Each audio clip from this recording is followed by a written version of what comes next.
Welcome back to the Everybody Soccer Vlog. I'm your host, Bill Reno. We haven't had a video in a while, but we returned with Kyle Ihn, who is a current goalkeeper for the Oklahoma City Energy FC. But back in 2018, he was with the greatly named Reno 1868 FC. I've always loved that name. In this video here, we go into his third professional start, which was a US Open Cup match. The week or two prior to, they had beaten the Portland U23s 7-3, which was kind of a chaotic game. We talked about that briefly, but this game is a 1-0 loss to the Sacramento Republic. Usually 1-0 losses are viewed kind of tough for goalkeepers, but this is actually a good example of the game going well for Kyle. Lots of good examples of good distribution out of the back, some good saves. The goal that he gets beat on, really fantastic strike. Nothing you do too much about that. But I really enjoyed just talking about all the ins and outs and just the small details as this game unfolds. There's a little bit of a casual interview on the front end, but you can go down to the timestamps and skip around. If you just want to go straight to the goal, you can go see that. I think it's around the 68th minute of the match.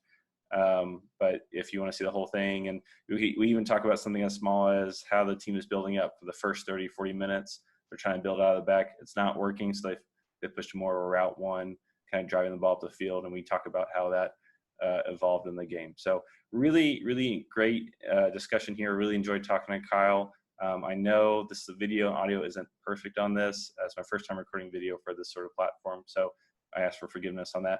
But again, really, really good stuff hearing from Kyle from a professional in his third professional match of what's going through his head as the game's evolving. Well, besides that, how is Oklahoma City? I mean, you kind of came in at an odd time, but the non-COVID part of Oklahoma City, how have you enjoyed being there? I've really enjoyed Oklahoma City. I really like it because it's really spread out. Like the geographically, it's a really, really big city, which I like because I personally don't really like the Chicago feel where everything is just on top of. Yeah. I'm not really that type of a person. Yeah. So I'm really liking it. Obviously, I haven't quite gotten to explore that much. Sure. But there are definitely a lot of places, really cool botanical gardens right downtown. I've kind of explored a few different coffee shops, sort of finding my different scenes. And then also I really like the fact that there are a few wildlife sanctuaries around here. Okay. Once everything starts opening up, me and some teammates definitely want to go like hiking in those areas. Yeah, hell yeah. But once again, it's also great because now that everything's opening up, we had like 80 degrees and sunny last week, and now it's like 50 degrees and raining. So Yeah. We would travel a little bit to Oklahoma when I was coaching at Ouachita Baptist, and like, man, the weather there, and we would go out to like northwest Arkansas or northwest Oklahoma, Alva, is that what it's called? But it was just like 20-mile-per-hour winds or like pretty nice weather. Like there was no like middle ground. It was just one or the other. So yeah, it's really crazy. So one of my teammates, his brother, I think, works for the National Weather Service. Okay. I want to say he works for something like that, where he sort of has a little bit more insight to everything.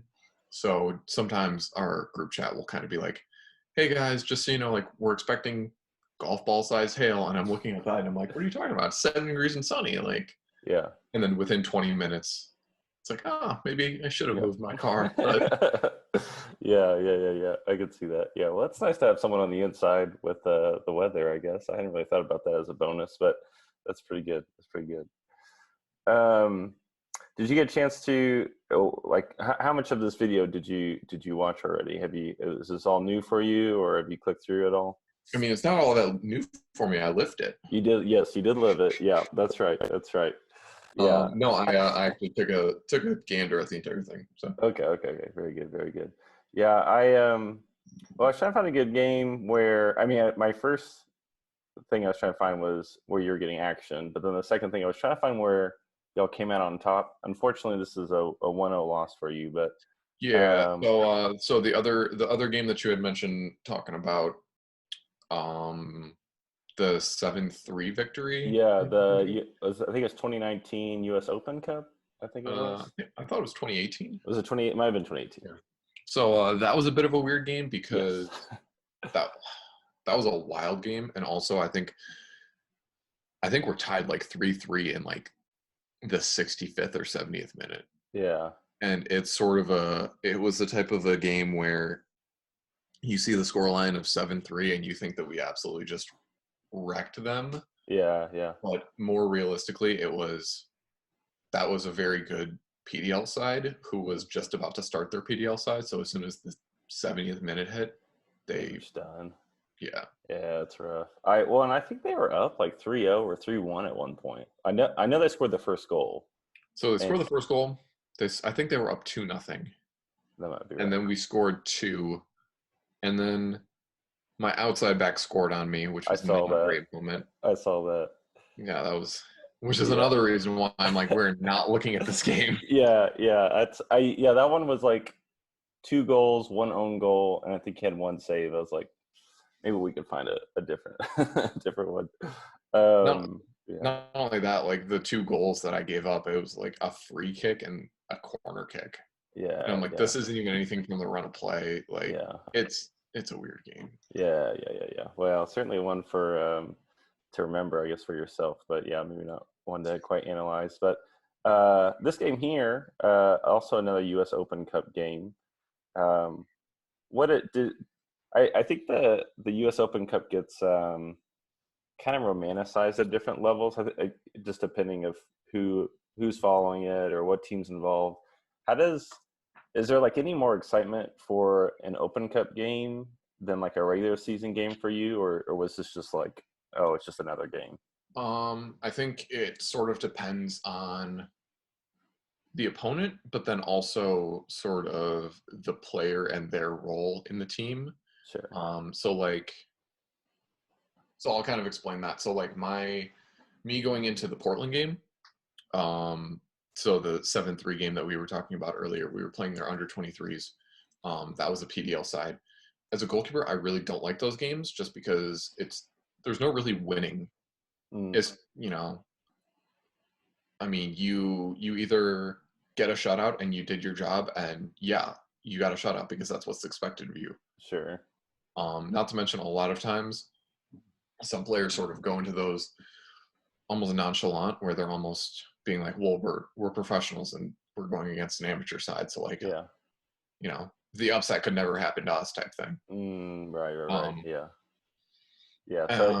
So it's basically also, y'all just like it's like there's no like winning scenario. Like you could only like you're supposed to win, and like you either achieve that or like you get exactly. It looks embarrassing, I guess. But then also if you win by too much, everybody's like, man, these are college kids. Yeah. You're just like beating the shit out of college kids, and I'm like, yeah, that's our job. Yeah, they stepped on the field. Yeah, I could see that. Well, Sacramento, I mean, I guess y'all would have been a little more familiar with them, and you've got Josh Cohen in goal across from you. So I feel like you've got like you're not playing, college kids who aren't going to be able to run past the 70th minute. So I guess in some senses, this feels a little more even. So not only that, there was definitely excitement, especially for me in sort of any Open Cup game. So that was my first year professionally. And the Open Cup, I sort of thought the way that Reno approaches their goalkeepers, obviously a lot of times they get goalkeepers loaned down from San Jose. Sure. But that year they wanted to keep all of their goalkeepers cup tied to San Jose. So that was sort of, I knew that those were sort of going to be my games and my chance and ability to like prove that I could play with Sacramento, who's playing a lot of their first team guys. Yeah. Well, let's jump into it because you get some. I didn't put every clip in here, so there's a couple times you take like a goal kick or something in it. Yeah. I just cut those, but some of the distribution stuff I did keep in because I thought there was some interesting stuff we can jump through. So we'll go for this opening play here. I think it's either this clip or the next when he starts calling you Kyle Ihn. So we'll get a good laugh out of that. But in this first opening clip here, which you can see the screen, right? Yeah. Okay, making sure on the same page taking it down the pitch, and that one's stolen away. This could be a chance here for Sac Republic. Right-footed strike. Yeah, a turnover the first few minutes here. And I feel like I've heard coaches kind of go back and forth on this. But I feel like some coaches like the idea that the goalkeeper getting tested early. Is that something that was ever in your mind of like, oh, I want to get the ball in my hands as soon as possible? Or was that just, no issue either way for you? Personally, I do like I like getting a feel for the ball. Taking it down the pitch, and that one's Even stolen if that's away. something as simple like as a back pass. Yeah. Just sort of early, just sort of getting it, especially with everything that goes into like a professional warm up, how you're sort of like leaving the field, and then you're not on the field for like 10 to 15 minutes, sometimes more if everything, there's a lot of like orchestration and whatever. So I don't mind an early test. I also feel like it sort of depends on your definition of an early test. Yeah. Because I mean, if you're saying I'm not going to touch the ball for 30 minutes, hey man, my team's probably doing something well. So. Yeah, that's a good point. So this is a turnover here, and we'll talk about this here later, but your team starts out, and I'm not sure what the mark is, but somewhere around the 30th, 40th minute, y'all go from playing really open, trying to build out of the back, to like playing really compact and trying to push through there. And so we've got a turnover here. We'll have another one later. I assume in some sense this isn't ideal of like, oh great, 5 minutes in, we've given up a turnover and I've got, someone barreling down my neck here. Yeah. I mean, I guess you got a little bit of cover here, and it's not the hardest strike at all. No. Not only that, I could almost argue. So first off, kind of funny, actually, no Hayden Partain. I played with him. Perfect. I would actually argue that Partain made the wrong move there. He should have slipped Owasso in. Yeah. But also, I'm not gonna. You're not gonna be upset by that shot. Exactly. Yeah. Okay. Yeah. Fair enough. Not to mention, in the scale of things, especially as a goalkeeper, I think this is only like this is my third start professionally. So like something comfortable, something it was a diving save, but it was still pretty much inside my bubble. Sure. Inspire a little bit of confidence. Yeah. Okay. All right. So we get off to the right foot here. You bowl out, and so here's kind of that open style play. Another turnover there. We'll see a couple more build out here. 16th or 17th minute here. The slotted ball, a little chaotic. What is your? So it's your third professional start, but this isn't your first time in goal, obviously. So as you're setting up for this touch here, what is in your mind as far as like where you need to be? What are the options on the field? How are you approaching this situation? So as I'm approaching this situation, obviously their angle, if they beat me, either I'm doing something, especially I like to think that I have a good starting position. Not only that, from the angle, it's going to be really, really difficult for them to sort of put anything on frame. Sure. So I know that more than likely it's going to be a ball that's cut back across. I can also see that my two center backs are occupying one player. So realistically, that would also be a very, very difficult ball, along with the left back taking that angle. And then also just the fact that, my right back is also pretty decently covered. Sure. So realistically, it's just sort of me preparing to deal with a cutback.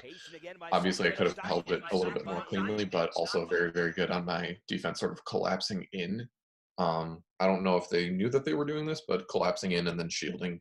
Sort of like a center in basketball, sort of boxing out for just giving me time to get up and collect. You can get into situations where you've got the chaos of people running into each other, but I do think in general, you'd rather take that risk and have people run in as opposed to them just kind of gawking at this ball and then letting one of those attackers slip on it. So for me, like you kind of bump into your center back there. It's kind of like, honestly, I'm fine with that. As I'm watching it, it's like, I'd rather have too many people in the area. I'd rather take that risk than not enough. Yeah. So. I mean, like you said before, I've had, especially, when you get into like lower levels, I feel like there's a lot more ball watching. And when I say lower levels, I mean like youth and high school. Sure. And even in some college, it's a lot more ball watching and sort of people assuming that the responsibility is going to fall on someone else. Sure. Yeah. So how do you feel about hands on this? Is this something you feel like you can hold clean here, or looking back? Oh yeah, I feel like I should have held clean, especially because it's not something that's super outside of my range. Yeah. Plus it'd be one thing if I only managed to get like one hand to it, but from the video, I can see that I got 2 hands down. Yeah. So I Yeah. probably should have been able to pin a bit more cleanly. Sure. Yeah. Well, I do like how quick you hop back. I mean, as this ball isn't even come back down yet, you can see like your eye lines on it. You're trying to track it down. You've already caught it before it even touches the ground again. So Yeah, absolutely. is there? I thought you were. It looked like you were about to compliment your center back there for a second. I'm not sure what was going on there. Oh no, I just sort of pass them along. Yeah. Fair enough. I probably could have cut this one, to be honest. 20th minute here, not a whole lot. I don't know if that could be an easier save, to be honest. I think this is why I put it in here, because you did this a couple times and it cracked me up. You'll do that one hand palm, and I've seen you do that a few times. It obviously doesn't mean you're even doing it there, which like cracks me up that it's like it's just glued to your hand. That's what happens when you've got HPG gloves. Hey, there we go. Yeah, I'm trying to get that sponsorship on this video here for HPG. I feel like that's almost like an alpha move. It's like it's so commanding of like, hey, I don't even need 2 hands on this ball. I can just do one. Like you're just throwing your hand around. It just cracks me up. I love seeing stuff like that. I mean, also it's every single team that I've ever played for, here in Oklahoma City, in Lansing, and in Reno, it's always sort of been, you get the ball, sort of accelerate to the top of the 18. Sure. Can you break lines? Can you find an outlet quickly? Everything like that. So yeah. Well, so here I think you hold this ball for almost 15 seconds. But that aside, you can see like stuff like that. Your eye line is so high up the field, and I think this changes a little bit as the game develops. But you're commanding both the outside backs and it looks like the wingers up top. Is that right? Yeah, you see a little bit later. A little bit later, I sort of swap from the mentality of trying to play out and everything like that, sure, to a more direct style. And also, if you think about it, you mentioned how I'm holding this ball for about 15 seconds. Yeah. We were also just dealing with a corner kick. Yeah. Realistically, if we want to maintain a possession style, I'm going to need my team time to find their shape and everything like that. Yeah. Now, I've heard some people, and this is kind of a very small thing, I feel like it can get overanalyzed, but they'll say, what is the point of rolling out to center back or to any teammate and just getting the ball returned to you? But I feel like in some sense, like you're talking about this kind of possession, if you're not, well, first of all, if you're not prepared to have this ball swing back to you, then like, what's the point, you might as well just smash up field. But two, you can see how like Sacramento steps here, plays back, and now we've got the space to open here. So he's walking now because the striker's like, well, I don't want to. He's not even moving at the moment because he knows he's going to get caught in this cat and mouse game. So you can manipulate that opposition there. So kind of a small thing, but I stuff like that I kind of geek out about just because I find it really interesting. No, absolutely. And then I also know that people who are a little bit less educated in the game will sort of look at that little pass. They'll say, well, that's, me rolling out, that's one pass. Okay, I get it back, and then I literally make a 6-yard pass. Sure. Why would I even do that? Well, as a goalkeeper, my job is to catch the ball and stop the ball. And as a center back, their job is to pass the ball. Sure. Yeah. There's a saying that goes around is that some people are piano players and some people are piano movers. Kind of got to know your role. Which one are you? Oh, I'm the mover. You're the mover. Okay, good. Fair enough.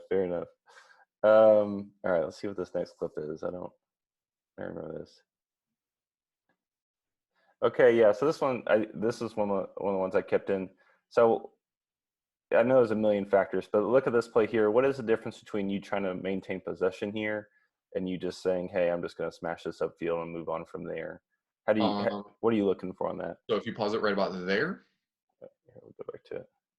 Yeah, right about there. Okay. You can see, first off, the speed that my right back is trying to retain shape. But then you can also see Bijev, Sacramento's left-sided high player, is... Oh, he's kind of on him. Yeah, almost anticipating a ball out of the back. Yeah, yeah. So that, along with just the fact that there wasn't a whole lot of urgency to find shape and get into a good shape that would allow Yeah. us to retain possession. Not to mention, I had 3 members of my back line with their backs to me, or the Yeah. back to the field. Right, right.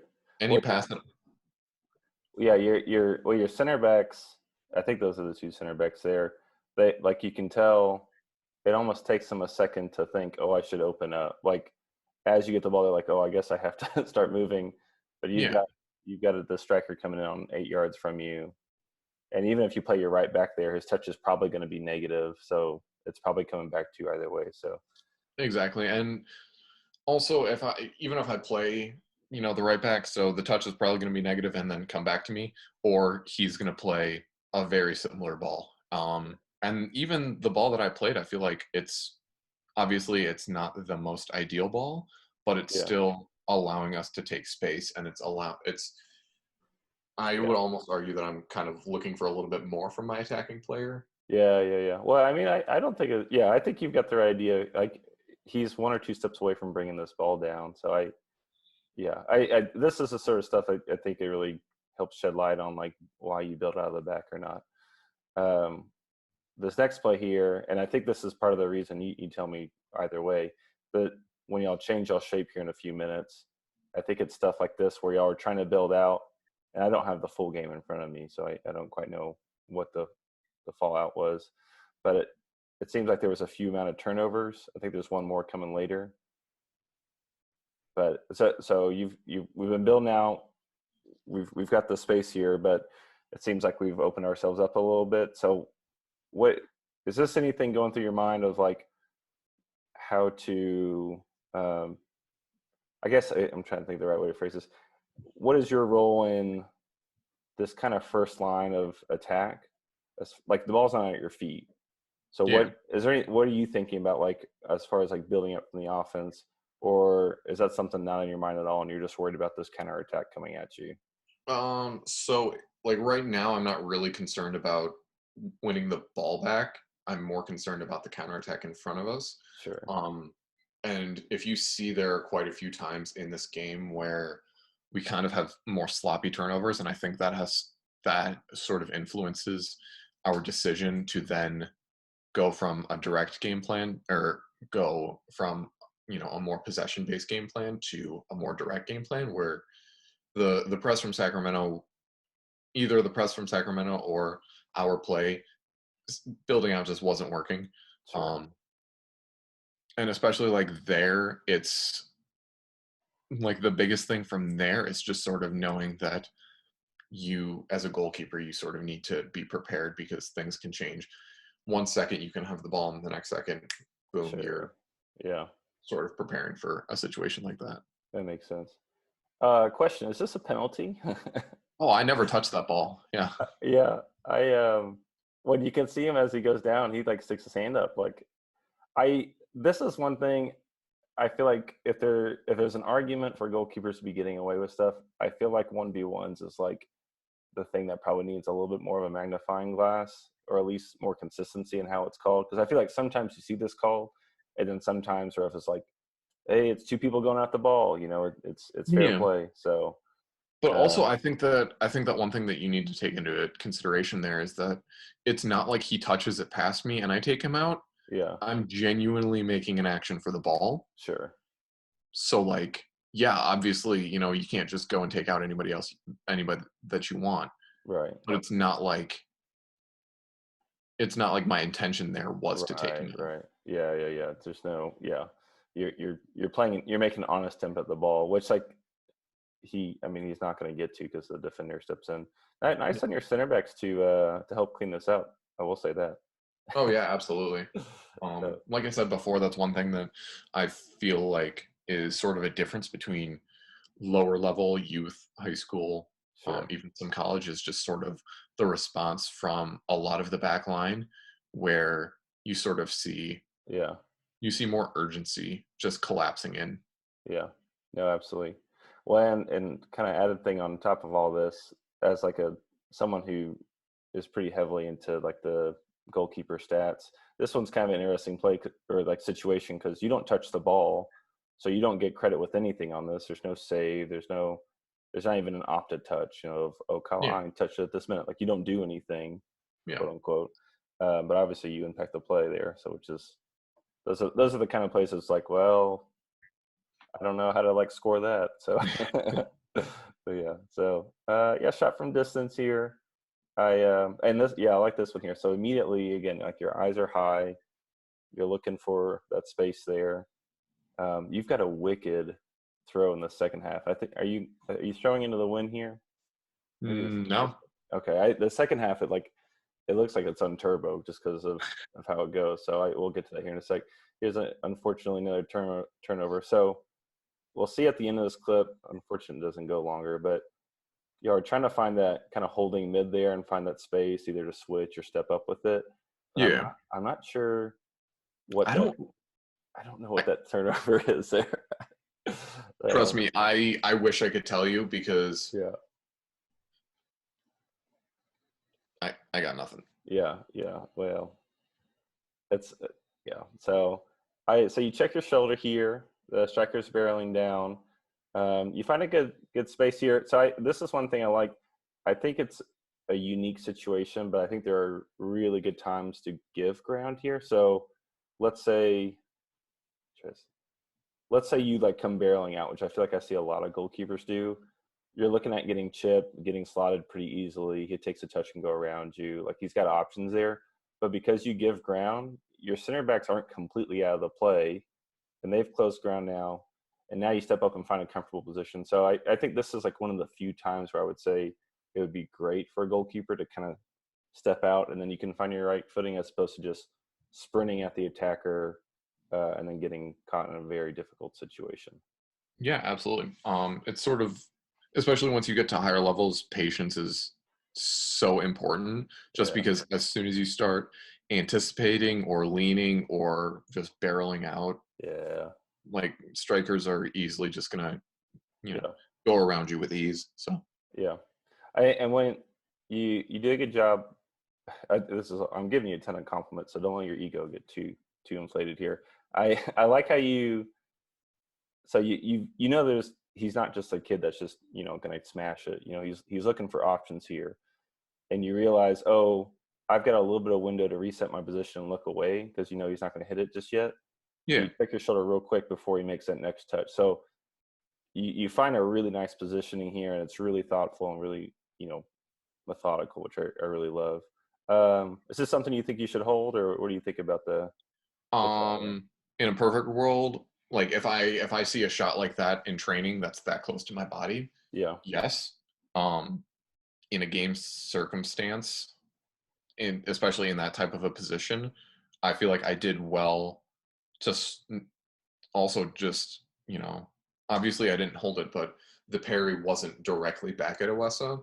And it was in an area where I put my teammates in the best possible chance to clean up for me. Is that a teammate from Green Bay? How do you know him? Who, Iwasa? The striker, yeah. I don't. I just know him because he's been around Sacramento for so long. Okay. Are there any words exchanged to the right back, or in a general sense, how do you go about? I assume now it's in his head of like, I made a terrible pass here, and just set up a goal scoring opportunity.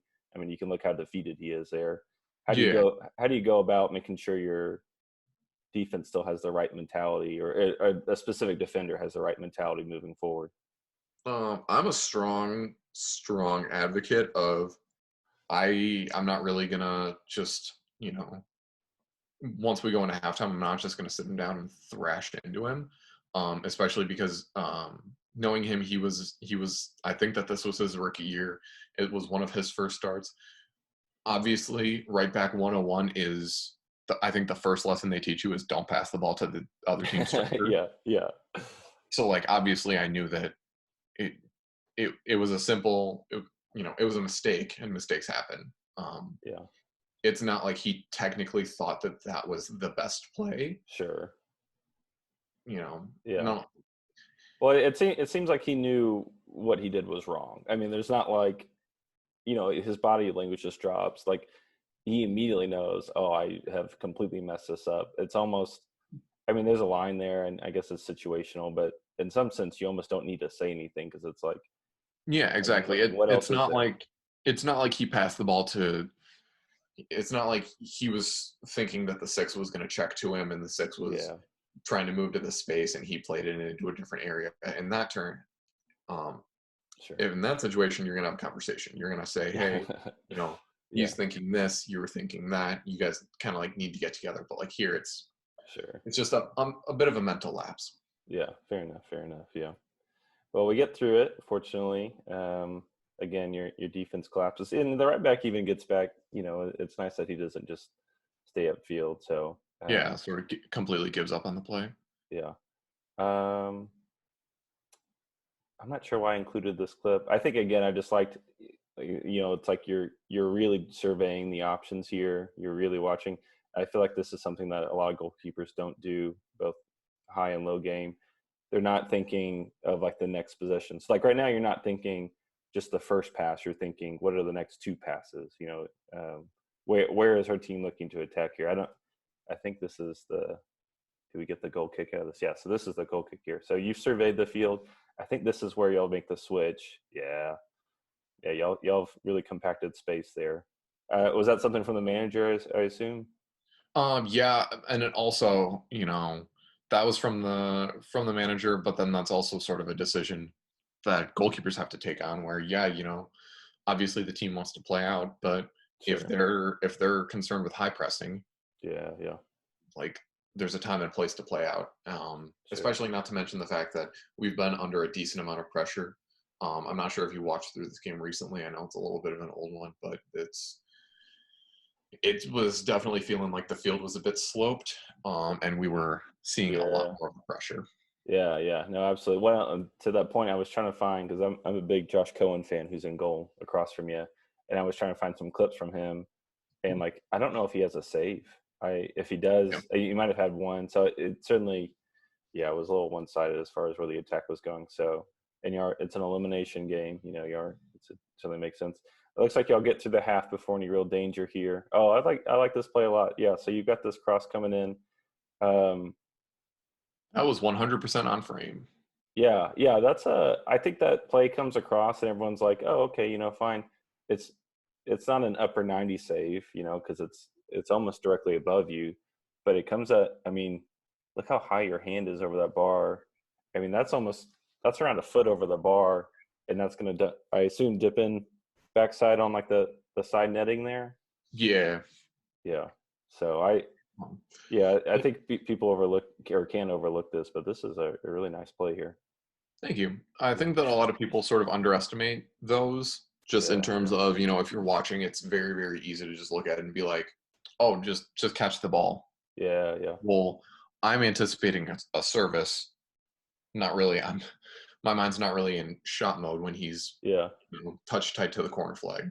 Yeah. When you also you're not expecting a shot, but also your shoulder is close to that bar, and I feel like I've seen this happen where goalkeepers go up, but their shoulder will get caught, so they'll try to catch with one hand, which doesn't work, obviously. So you've removed that right hand there, and you're just getting it out to safety. So and you're not batting it forward, keeping it in play.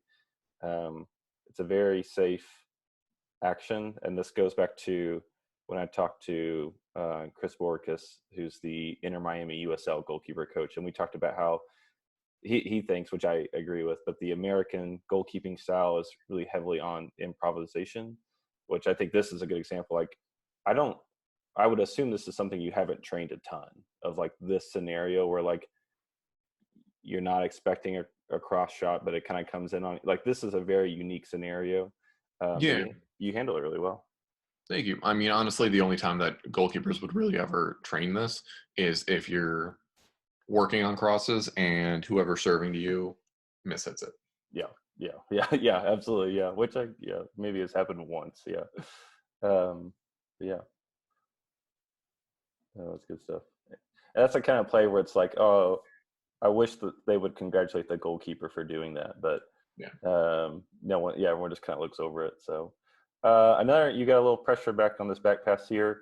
Not the best weighted pass. Looks like your right back.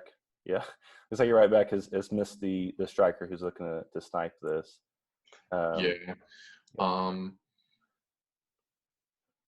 Honestly, just sort of staying on your toes and just sort of being ready for anything. Sure. Yeah. Also, if I can tell if there are any field players out there listening, take care with your back pass. Yeah. There's some shocking ones out there. There seems to be like this assumption that it's like, oh, if I just give it to the goalkeeper because he has so much space and time, I can give him a bouncy ball or I can give him a poorly weighted ball.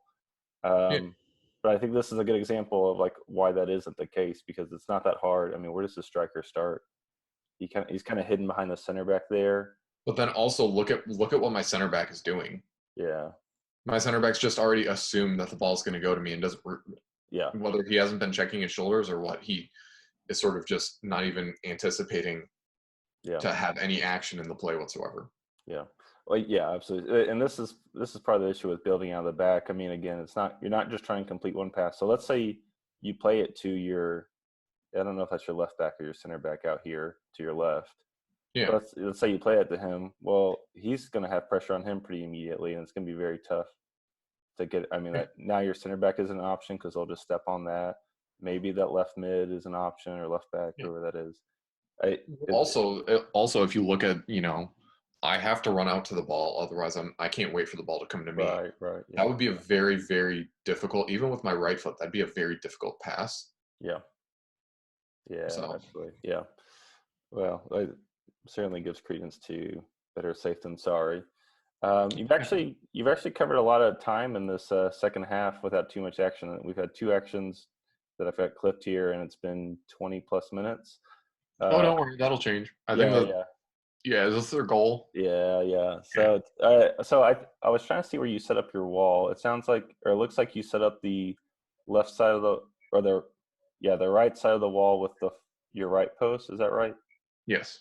Yeah. So I guess they've got multiple people standing over it, so you don't know who's going to take it here, I assume. But tell me about, like, before the shots hit, like what's going through your head and how you're preparing for this. What's going through my head, honestly, is just having confidence in my wall that's set up, and then along with organizing the wall, organizing everybody else. So if you can see on my right side of the wall, there's another player that's looking to crash. I have to have him accounted for. I have to have the other 3 on the left side of the wall accounted for. And then it's just sort of getting the wall. Also, this technically would have, if this happened today. Oh yeah, you're right. That goal would not have been allowed. Yeah, I just noticed that. Yes, they've got a man in y'all's wall.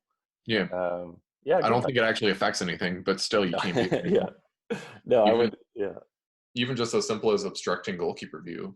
Yeah. Well, I think he's on or close to your line of where you are set up. Yeah, because he's. I mean, it looks like you're on the left side of the wall there, but he may be in your view there. Wait. Okay. So, is there any time to panic on this shot? Because it comes in at like half a second. It comes in pretty fast. Yeah. I mean, honestly, I think. I mean, it's a good free kick. It's a well-struck free kick. Yeah. A lot of the times when you see people lining up to curl a free kick, it's sort of just kind of like looped over, and the goalkeeper has a lot of time. Sure. This is really kind of whipped in with pace. Yeah. Also, not to mention, you could argue that my starting position should be further to the wall side, but at the same time, I can't really compromise my own side. Sure. So I sort of just need to set up the wall and trust the wall's going to do its job, or he's going to hit a decent free kick. Yeah, no, I completely agree. This isn't upper 90, but because the pace is hit so, like like you're saying, it doesn't loop, it's driven, which is a really impressive. I mean, look how high I don't think the ball clears the crossbar when it's hit. It's under it. I don't know if that guy meant to miss the goal here. I think he was trying to hit it in goal and he just missed there. But yeah, no, that's something with pace. Yeah, I think those are tough to really evaluate for really anyone because it's like, well, it's not upper 90, but it has a lot of speed, but also, the wall has contorted both your vision, but also your starting spot. There's so many Yeah. factors in here. I would say the fact that you're maybe a yard off from saving that, it's like, well, let's just compliment the hit here and move on. I'd hate to overanalyze something like this. Yeah. But yeah, one thing, just a funny moment I saw, like this guy celebrating. First of all, like the guy who scores takes off his shirt, but I guess the cameraman was more interested in this this guy who's like, USL and early Open Cup cameramen sort of get confused a bit. Yeah. He seems a little confused, but then also this teammate doesn't really look that excited about his. He's just like, I feel like he's acting excited. So I don't know. Either way, he's contractually obligated to. Yeah, I have to cheer here. Yeah. So, and that guy missing the goal is pretty great. So it's 1-0 here off a pretty stellar free kick here. Goodness. I think we still have a few more actions to come though. Let's see what we have on the next one here. Your other box, yeah. I guess, yeah, it seems pretty straightforward here, I guess.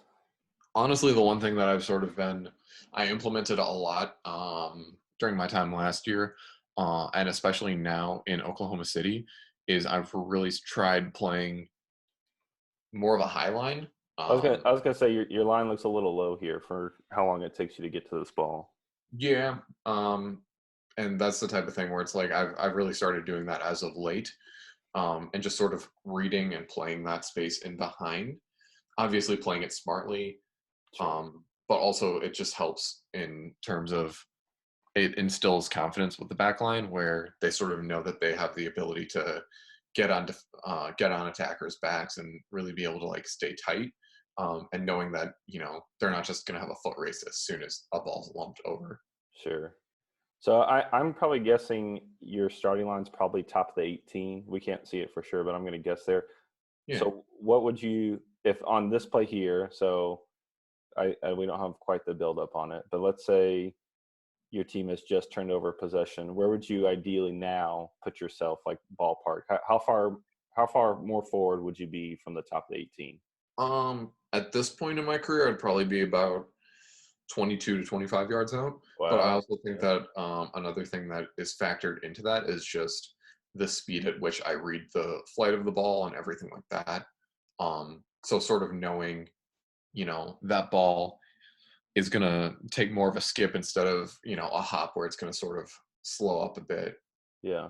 Because I think in this clip, my starting line was about the 18, but as the ball was coming, I was sort of backing off, waiting to read it, and then I was going forward. Okay, yeah. Yeah, so like I think here is probably where the center backs are, 20, 25 yards out. So like, yeah, this ball gets clipped over. Probably you make another kind of C run to get your body behind it. Yeah, you clip that out much earlier there. So interesting, very interesting. Oh. I think the throw is coming up. I hope it's this game because I built up this wicked throw you had, but it might have been a different game. Oh, this cracked me up. I think it's right here. Yeah. Okay, yeah. So first of all, Cohen just passes. Oh man, that throw. Gosh. Okay. So first of all, Cohen just like two hops this ball to you, which is very funny to me that he just hits it down the field. But then like this throw, man, like you put that on a laser, and I think this goes back to like where your eyes are, like. Your left mid is kind of half making a run to open up, but I don't think he's really expecting you to throw this ball at 1,000 miles an hour. You like watch it. He's like, oh, it's coming at me. So, but like, see how fast y'all get on this attack. A little unfortunate on that pass. Looks like it slips through, but yeah, I think this all comes from that, like where your eyes, at least what it looks like to me. You're going top down with your vision. You're looking. Okay, what is my highest option? Is he there? If it is, I'm going to take it. If not, I'll build back from there. Is that right? Yeah, absolutely. And I think it sort of comes back to just sort of getting used to the speed of everything. Like if you look, I'm just about releasing this ball before my right back's even looking at the field. Yeah. Like it's just all sort of about knowing what you're going to do with it and sort of surveying options, like you were saying, from top down. Yeah, very good. Are you trying to get this left mid to cut inside, or where are you? Is there any idea of like where you're trying to hit him or lead him with your throw? Realistically, if he goes outside, I sort of know he's going to be on an island. Mm. And obviously, Sam Gleedle, one of my good friends, I trust his 1v1 ability, but I would rather give him the option to go inside. Yeah. Because then he's got sort of the other members of the diamond that we were playing in Reno, along with the 2 strikers, where he's got more options other than just, all right, beat this guy one-on-one. Sure. Yeah, makes sense. When his pass, it's just a little. I mean, it's inches away from an excellent pass to like slip in where y'all would have been. I guess like Yeah, a I mean, if anything, I think even if the forward there takes a touch instead of, I think he did like almost a half step over. Yeah. Oh, maybe so. Yeah. Interesting. Yeah, we are on like a 4v4, 4v5 break there, so that would have been. Or I that was probably the highlight for me of everything you did in this game. I was like, man, that is a stellar throw. And also like the bounce as it comes, it doesn't hop up. You know, it stays low. You throw a ball. Let's see, how far is that throw? That's probably a 30-yard throw-ish that you make, and the bounce goes like 6 inches. Like that's tough. Yeah. Very good, very good. Let's see. Yeah, no problem. Yeah, so I this was funny where you're yelling at that right back to get in and I feel like we're picking on the right back. I don't even know who he is, but I feel like at this point it's 82nd minute. I just thought I was like, what is he like? I guess he's got some space to play, but like he's on a completely different page from the team here. So I just thought it was funny where you almost look up at him like in disbelief of like, why are you out there? Like, come on, get in line here. Yeah, exactly. And also that's, I don't know, man. Like that's the type of thing where it's like 82nd minute, we're down 1-0, we need the ball going forward. Yeah. Like, well, and like, we're obviously building out. We're looking to go long on the left side. Sure. I don't know why you're standing next to the bench. Well, and even if he gets this ball, again, it's like to really think about that next pass. Like, what is his pass going to be? It's probably going to be a pretty similar forward long ball. I mean, it won't be hard for Sacramento to fill this space here. So he's almost offering the exact same thing you're offering, or he's almost like setting up to do what you actually do here, which is, I mean, if there's a spot to go play, that's one thing, but yeah, he just seems on a different page here. Yeah. So, but I mean, I guess you're going to get that with young players here, and and this is probably a good time. Like, okay, like they've got a low line here. Y'all can actually play this ball up a little bit and get your options here. So yeah, absolutely. And like, yeah, it's just sort of like, assessing the situation and assessing. Yeah. And if you look, the difference between, a veteran in the left back that I have right here and, a rookie in the right back, where as soon as I play that ball out to the right back or the right center back, I'm honestly not sure at this point, just because our lineup is so spread. Yeah. But as soon as he doesn't get that ball, he doesn't react to him not getting the ball. He just comes inside. Yeah. No, very true. 83rd minute here, another breakaway. Yeah, this is probably your best save of the game. You've done it again. You've given ground. You've let your defenders do their job here. I guess he has an option there on that slip on the left side, maybe if you can hit that. But you found a pretty good positioning here, and you just kind of clawed. And that's like a true upper 90 save that you just cut off 6 yards before it actually gets there. But wonderful save there. Thank you, man. Honestly, I feel like so many people are, and that wasn't like a true breakaway just based on the fact that, I still had defenders confronting. I still had them closing the space. Obviously, they were still allowing space and whatnot, but it's not like it was just me and him. There were definitely other factors, so I didn't really need to take ground there. Yeah, no, absolutely. Well, and this is also the type of save that if y'all do, I mean, like y'all lose, so I feel like this happens a lot. If you lose, the amount of saves you have is irrelevant because you lost. What does anyone care about it? But this is the type of save that keeps your team in it. Like if they score here, the game's absolutely over. But yeah, absolutely. You've made this save here, and now you've got 10-ish more minutes to play with still just one goal needed. So yeah, definitely big save there. Yeah. Thank you, man. Oh, well, and then last save. I guess that's the last clip there. I thought we had one more that, Yeah, last clip there. Any outgoing thoughts on the game? I mean, it's a 1-0 loss, but I think there's a lot of really positive moments in that. Yeah, and honestly, I feel like that's sort of the general feel from goalkeepers, where it's a 1-0 loss, but so I feel like a lot of times people will be like, oh, it's a loss, so like there's nothing good we can take out of it. Sure, yeah. But absolutely. like they're definitely, they're good, they're bad, but Sure. there's just a lot of it's important to have the discussion. Yeah. Well, and I would ask my goalkeepers, like, hey, how do the games go for the weekend? And then if they ever said they had a shutout, I'd be like, was it an easy shutout, or like, did you actually deserve it? Like, there'd be times where they'd be like, yeah, I didn't do anything.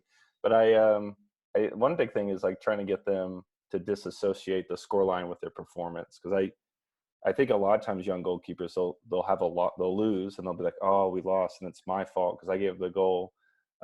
When in this game where it's like, I mean, you make 3-4 saves, your distribution on the back solid. I think you do everything that you can and then some on top of it. So I think this is a good example of like what it looks like to play in a 1-0 loss but still play really well. Yeah, absolutely. The result is never always indicative of the performance. Yeah, very true, yeah. Hey, when you're a goalkeeper coach, you can use that. I'll let you have that. So I'll remember to cite you. Yeah, thank you.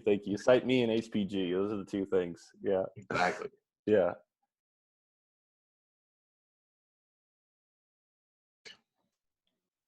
I don't really bother telling people that they're saying it wrong because everybody's just they say it wrong anyway. Yeah. Not only that, most people when I tell them like, hey, they're like, oh, okay, and then they don't care. They're like, I'm just gonna continue saying it. They're just moving on. However they've been saying it. Yeah. What's like the weirdest way you've heard someone say your last name?